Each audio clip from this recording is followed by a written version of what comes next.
مرحبا بر مهمان الله شهر رمضان، خوش آمدی جانب الله بهر مسلمان، خوش آمدی جانب الله بهر مسلمان. ماه با برکت و ماه نزول قرآن، ماه رحمت و مغفرت است هم عتق نیران.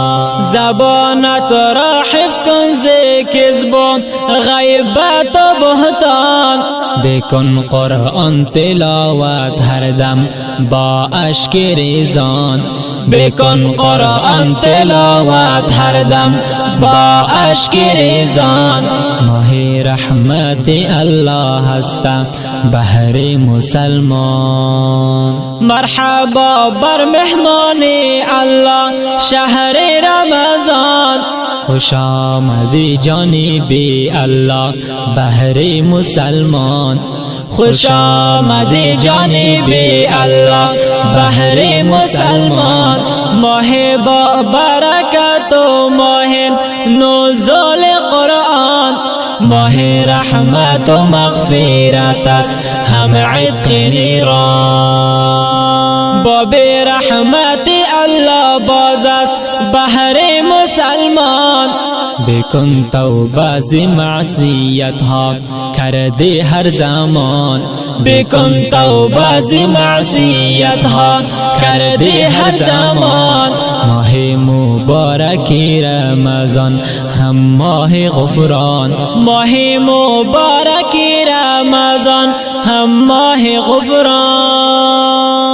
مرحبا بر مهمان الله شهر رمضان، خوش آمدی جانب الله بهر مسلمان، خوش آمدی جانب الله بهر مسلمان. ماه با برکت و ماه نزول قرآن، ماه رحمت و مغفرت است هم عتق نیران.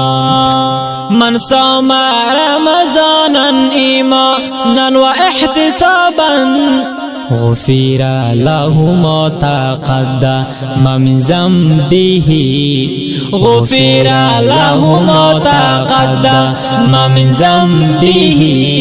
قول رسول الله هستم حدیث جانان، قول رسول الله هستم حدیث جانان.